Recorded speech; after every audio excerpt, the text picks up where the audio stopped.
I'm so sorry, Your Honor, pero hindi ko na po maalala. Lo? Amnesia ka, girl? Welcome to Pretty Petty the Podcast.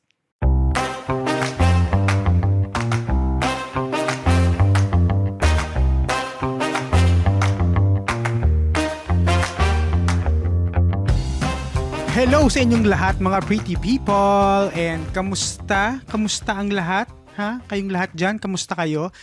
Isa na namang mainit na topic ang pag-uusapan natin this week. Nag-trend lang kamakailan ng isang mayor dahil di umano ay hindi daw siya Pinoy.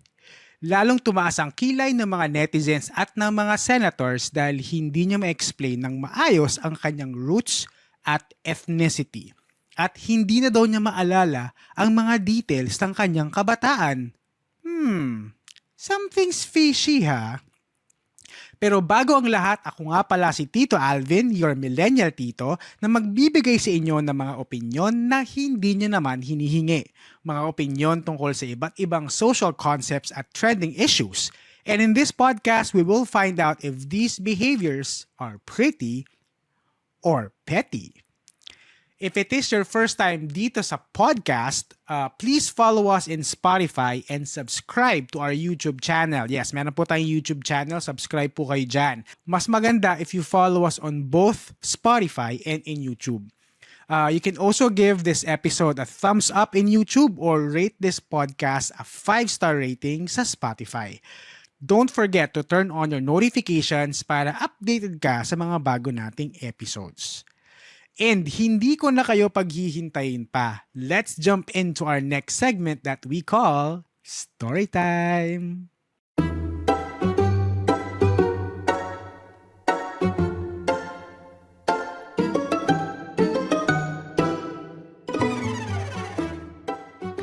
Okay, so Alice Guo's story began on a farm far, far away.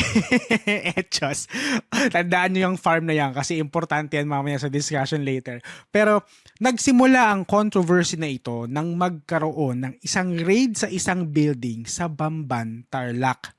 Naka-receive ng tip ang ating mga pulis doon na meron daw POGO or Philippine Offshore Gaming Operation na nangyayari sa isang building dito sa Bamban. Ayon sa mga nakuhang information ng mga pulis, meron din daw nagaganap na human trafficking, scams at other illegal activities dito sa building na ito. Meron ding suspicions na ang nasabing lugar o ang facility na ito ay isang hub for espionage, hacking at cyber attacks against government agencies. Hundreds of workers, mostly Chinese, were arrested and they were found to have no valid working permits in the country.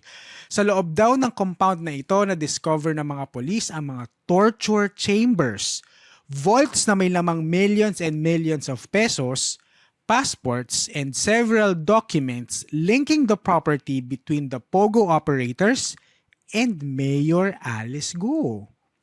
Hindi ko alam kung totoo ha, pero may nakita daw silang mga tunnels sa loob ng building.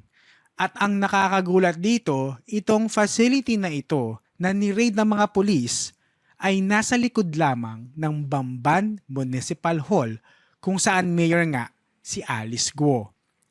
Ang lupa kung saan nakatayo ang facility na ito ay pagmamay-ari ng Baofu Land Development. Ngayon, sino ang may-ari ng Baofu Land Development? Half o kalahati ng land development company na ito is owned by none other than Alice Guo. Pero clarification lang ha, Alice Guo owned half of this land prior to the raid. So, siya yung past owner nung lupan to. Pero nonetheless, may connection pa rin siya.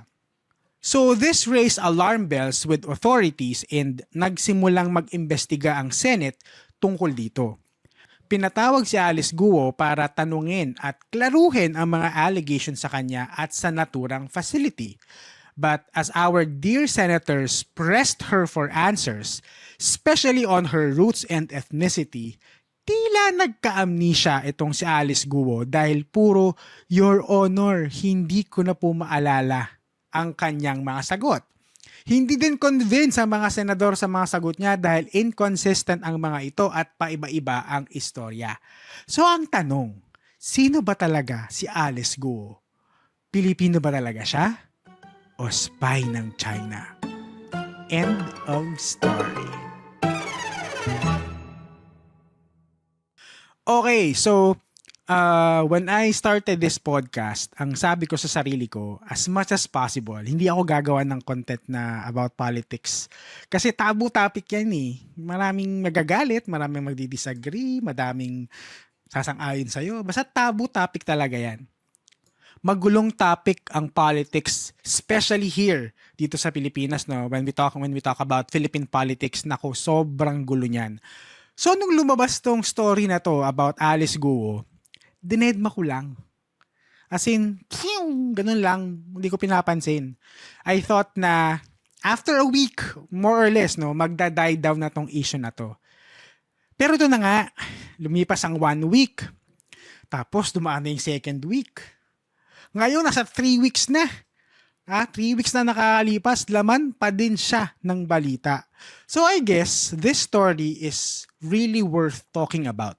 Tsaka yung topic naman na to is not outright politics naman eh. Kasi now, it's more of a national security issue. So here we are talking about her, Alice Guo, in this episode. So sumikat ng todo itong si Alice. Oh wow, close. First name basis, Alice. Okay.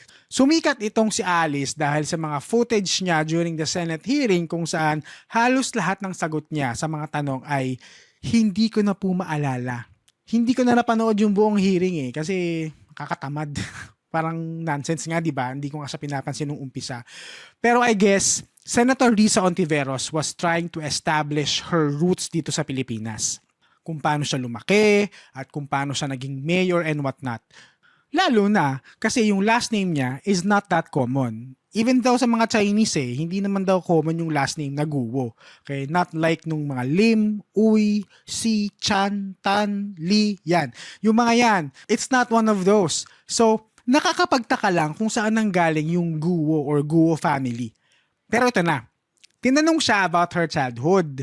Yung school siya, kung saan siya nag-aaral, names ng mga friends niya, names ng mga teachers niya, lugar kung siya lumaki, and anything about her childhood. These questions will establish na dito talaga siya lumaki sa Pilipinas at hindi kung saan-saan man. Pero kadalasan nga ng sagot niya is, Your Honor, hindi ko na po maalala. I mean, let's be honest. Hindi naman talaga madaling alalahanin lahat ng mga details ng past mo, no? Lalo na kung tungkol sa ex yan na ayaw mo nang maalala.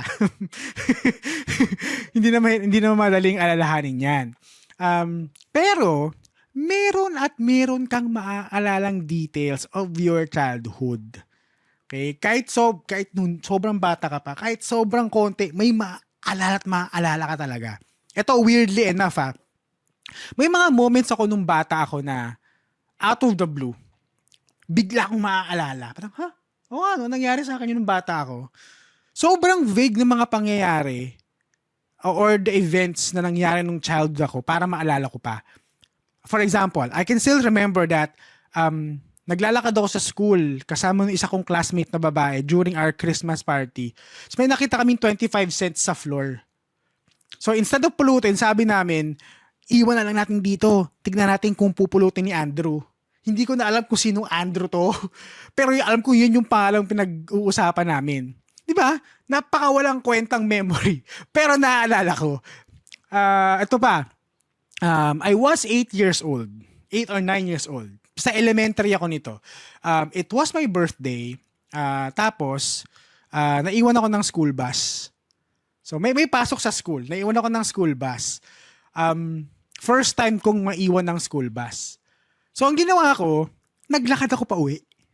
Pero instead of taking the shortest route possible, nilakad ko yung route na dinadaanan ng school bus. So, kung liliko siya sa ganitong street, liliko din ako doon. Liliko siya dito, liliko ako doon. Sa kung ano yung dinadaanan ng school bus, doon din ako dadaan. Okay? Pero meron namang shortest way, parang diretso, liko, pwede na doon. Pero hindi yun ang dinaanan ko.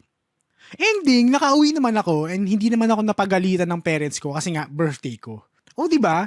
Naalala ko pa yun. May mga vague moments na alam ko ginaganon ko pa yung towel ko habang naglalakad eh. So, napaka-imposible na wala kang maaalalang childhood memory mo kahit isa. Not unless hindi ka dito lumaki. And yung mga childhood memories mo from a different country. Di natin alam. Pero speaking of childhood and schools, okay? Tinanong din si Alice kung saan siya nag-aral nung bata pa siya. Elementary and high school. And conveniently, quote-unquote, siya daw ay homeschooled. Siguro, sinabi niyang homeschooled siya kasi iniisip niya na kapag homeschooled ka, wala kang school records like registration forms, report cards, Form 137, and whatnot. Kaso mo, itong si Senator Risa Ontiveros, tinanong siya kung sino ang kanyang homeschool provider. Wala siyang masagot. Okay. Apparently, alam ni Senator Risa ang process ng homeschooling. Hindi ko sure dahil ba homeschooled siya nung bata siya o yung mga anak niya ay homeschooled. Pero, nonetheless, alam ni Senator Risa ang proseso ng homeschooling. So, alam niya na dapat meron kang homeschool provider. Si Alice, walang mabanggit na homeschool provider. At isang teacher, Rubilin lang, ang nakagis ng teacher niya mula elementary hanggang high school. I mean, sino ba tong teacher Rubilin na to? Napaka-common ng pangalan, Teacher Rubilin. Kaso mo, ito na nga. Minsan mahuhuli mo talagang ista sa bibig eh. Homeschool daw siya mula elementary hanggang high school. Ang homeschooling dito sa Pilipinas na-introduce noong 1997. So back then, 1997, kung backtrack mo, si Alice ay 10 or 11 years old during that time. So paano siya nag-homeschool for elementary kung 1997 lang na-introduce ang homeschooling sa Pilipinas? Well, posible naman na late siya nag-elementary. Nag-start siyang elementary, 10 years old na siya. Hindi ko alam. Hindi ko alam kung yung bang tutoring, kasi yung term niya, tutoring and homeschooling pinag-isa. Baka naman kasi hindi siya technically homeschooled, tutor lang siya, pero tinawag niyang homeschooling. Again, we don't know. We will never know. Pero sobrang nakakapagtaka lang talaga. Ngayon, isa pa sa kinaiinisan ng mga senators kay Alice, yung tila scripted na sagot niya sa mga tanong. Ito si Senator Loren Legarda. Tinanong si Alice to give details about her childhood, like where and how she grew up, kung ano yung mga naaalala niya nung bata pa siya. Ang sagot lagi ni Alice is, lumaki po ako sa farm. Actually, meron pa nga siyang parang pilosopong sagot. Wala pa po ako maalala kasi baby pa po ako noon. I mean, natural, di ba? Baby ka pa nga, wala kang maaalala. Pero what Senator Loren Legarda what she meant was, at least nung 5 years old ka, 6 years old, 7 years old, ano yung mga naalala mo? Hindi nung baby ka pa.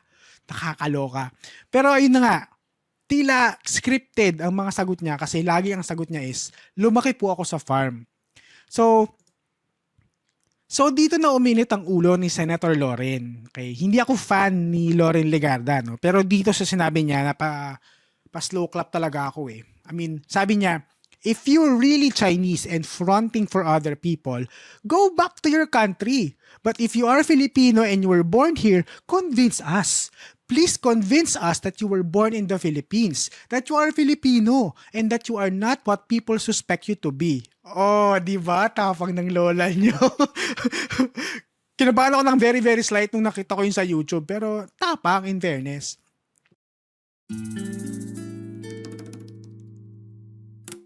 Celebrate small or big wins with your special ones. Come to Brew Brothers Cafe, located at Ascension Avenue, Lagro, Quezon City. Also available through GrabFood and Food Panda. Brew Brothers Cafe, your destination for celebration.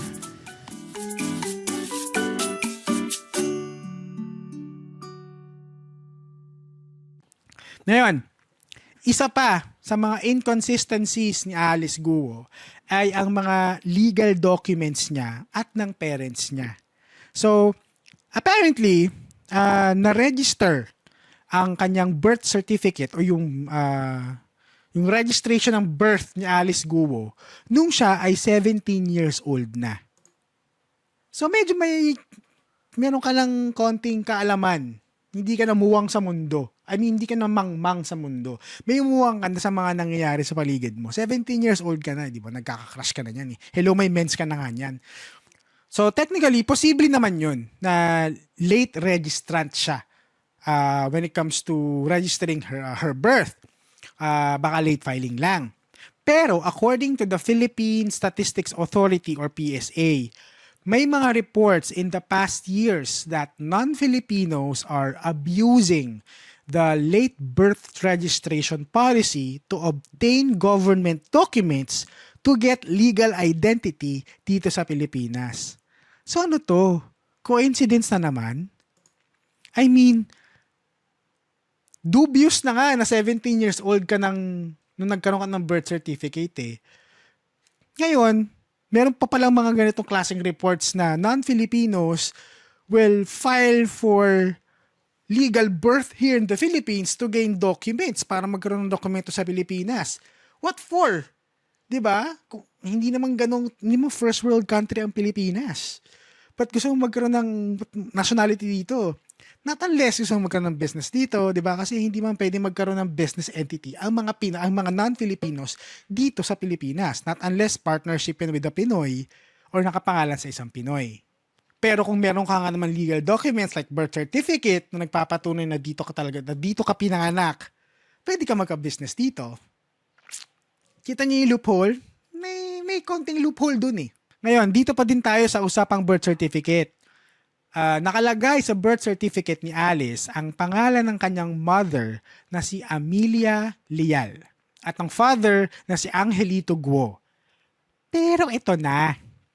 Based sa fact-finding committee investigation, ang registered mother ni Alice Guo na si Amelia Lial ay walang records or not existing.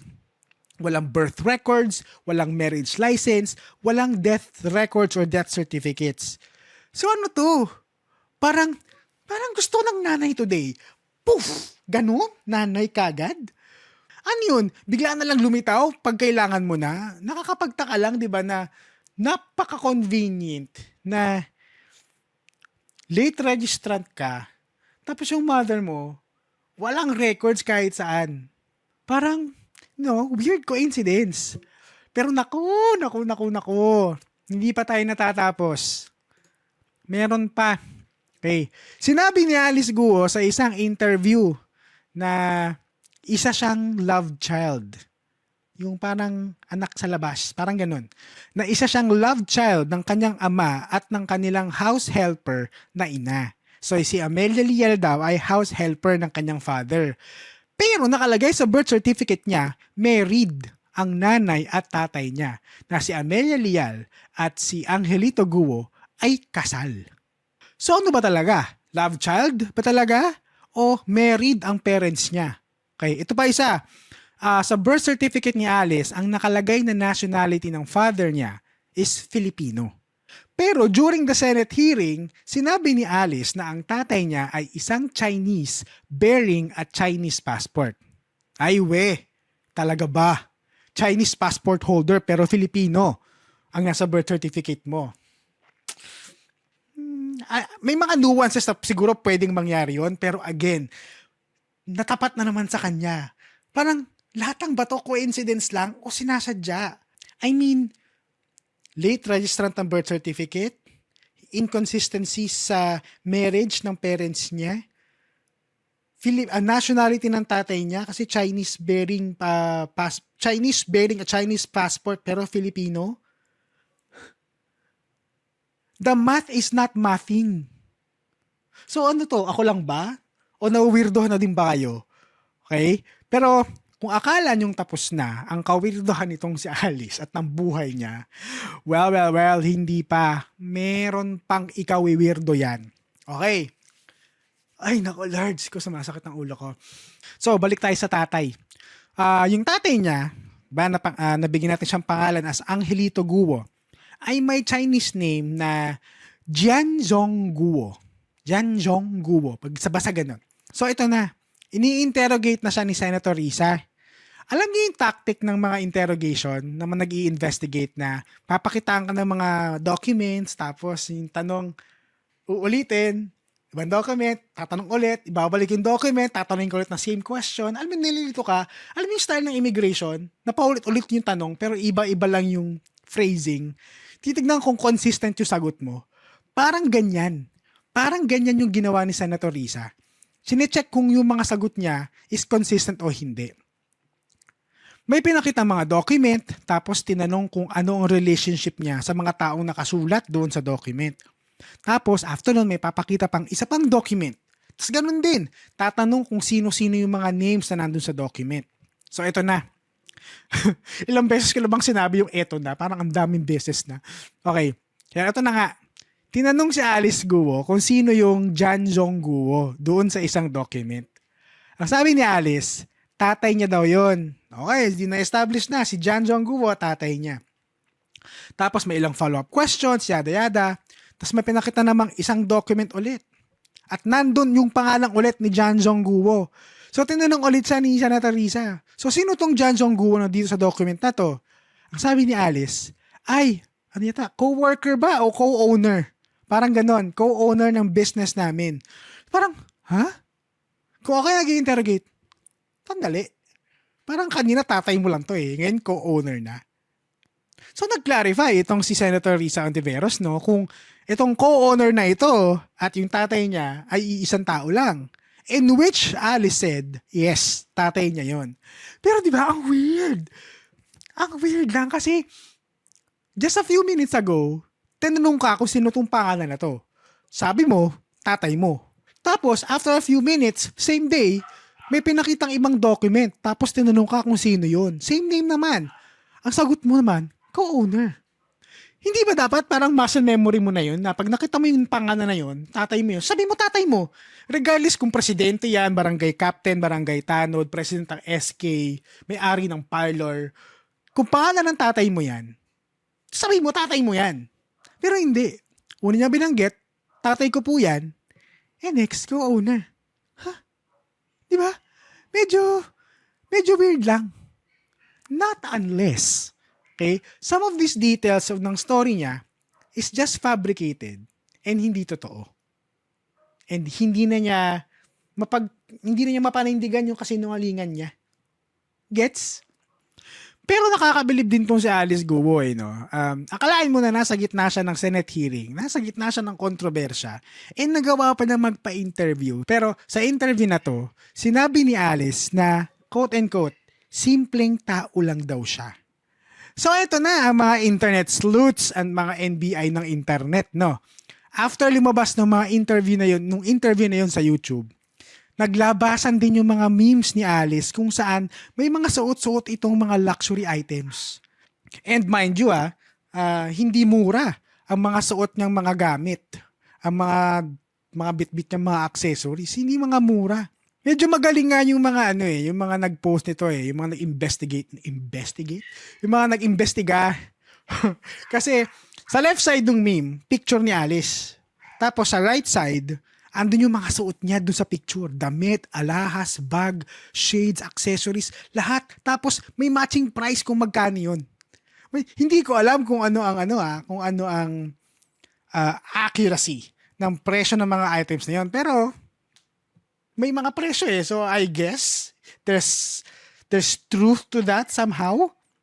So kung totoo man yung mga nasa pictures na yun, ganun pala ang maging simpleng tao. Kung ganun pala ang maging simpleng tao, pues tayong lahat ay pawang mga alikabok or agiw lang sa kisame. At si Alice Guo ang simpleng tao. Nakakaloka. So since nasa usapan na tayo ng wealth, na questionable wealth,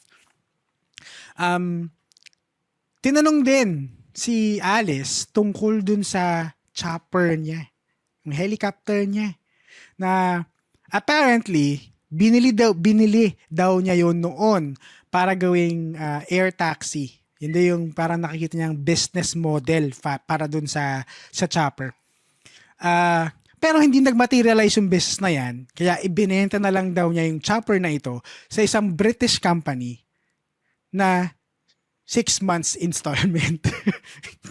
Natatawa ako nung nakita ko yung clip sa YouTube eh. Parang, ha? Unang-una, may chopper ka. So, hindi ka simpleng tao. May chopper ka eh, di ba? Para maisip mo yung business model na yun, bumili ka ng chopper, hindi man mura ang chopper eh. Maintenance ng chopper, gasolina ng chopper, lahat, everything about that is expensive. So, hindi ka simpleng tao. Pangalawa, hindi nag-materialize yung business, so binenta mo na lang sa British company ng installment. British company, walang pambayad ng cash, bibili ng installment. Nakakaloka. So ito pa, apparently, itong British company na ito, parang out of business na several years ago. Hindi ito recently lang. Parang, hindi ko sure don't quote me on this, pero parang 2013, 2014, out of business na tong venture British company na to. So parang alam, ito na naman si Alice Guo, medyo dubious na naman yung mga information na binibigay. Pero apart from this chopper, meron din siyang, kinwestiyon din siya dun sa 16 luxury cars niya. Isa doon yung McLaren na ginamit sa isang car show. Pero sabi niya, hiniram lang daw niya to. Sige, kwento mo sa lola mong non-existent. Okay.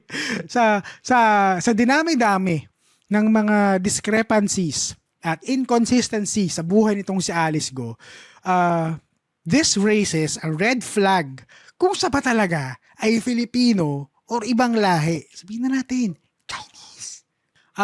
Ang weird dito kasi, if she's not Filipino, paano siya na-elect as mayor? So meaning doon pa lang sa pag-file niya ng candidacy niya, sa documents niya doon, meron ng loophole doon, di ba?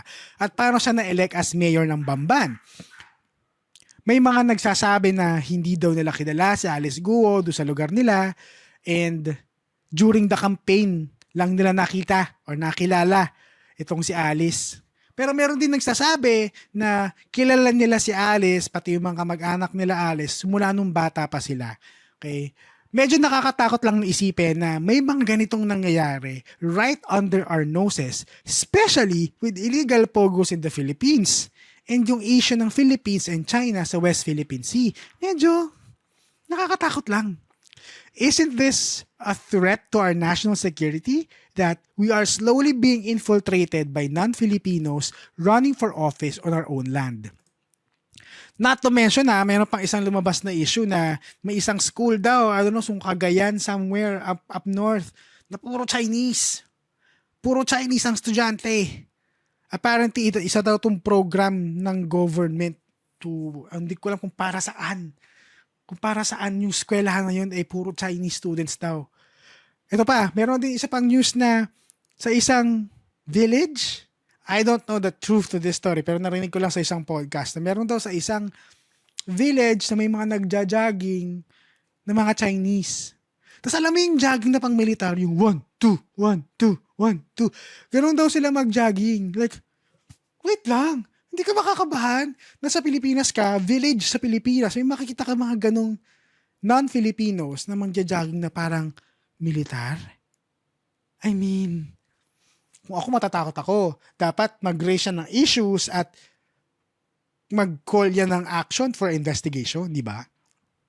Also, alam ko naman na yung investigation about Alice's past is part of uncovering her ethnicity and nationality.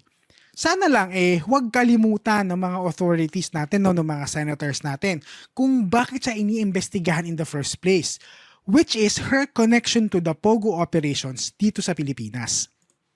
Kaya naman siya nalink dito Kaya naman siya inimbestigahan in the first place kasi may nag-tip na may Pogo operation dito. And sino ba ang nag-approve, nagbigay ng permit sa facility na to? Most likely mayor dapat, 'di ba? Siya yung current mayor. So dapat imbestigahan kung ano yung connection niya doon. Bakit siya nandoon? Alam kong yung past niya ini-establish lang na hindi siya Pinoy, Chinese siya, kaya nabigyan ng permit tong Pogo na to. Pero sana mabigyang linaw to at huwag kalimutan ng mga investigators ang totoong reason kung bakit siya andyan. Okay, so without a doubt, wala akong nakikitang kahit anong bahid ng prettiness dito kay Alice Guo, no? Kahit kamukha pa siya ni Sanchay. Wala. Sorry, petting-petty. Petting-petty. tulad ng sabi ni Senator Lauren Legarda, prove to us that you are really a Filipino citizen. But as of now, she's not proving anything to us. Lalo lang dumadami ang inconsistencies niya every time she opens her mouth. So for sure, madami pang mangyayaring events involving Alice Guo in the future. Feeling ko, simula pa lang to matagal pa tong isyong to. Hindi natin alam kung masususpend ba siyang mayor, matatanggal ba siyang mayor, mapapalitan ba siyang mayor, madedeport ba siya, makukulong ba siya, or makakalimutan na lang natin lahat itong issue na to na parang walang nangyari. Hopefully, hindi. Dito na natin i-end ang episode na ito. Hindi ko sure kung may natutunan kayo this episode or nainis lang kayo. Nainis lang kayo tulad ko. Anyway, tulad ng lagi kong sinasabi the past episodes, posible naman na magkakaiba tayo ng pananaw or opinion about this matter, and that is absolutely fine.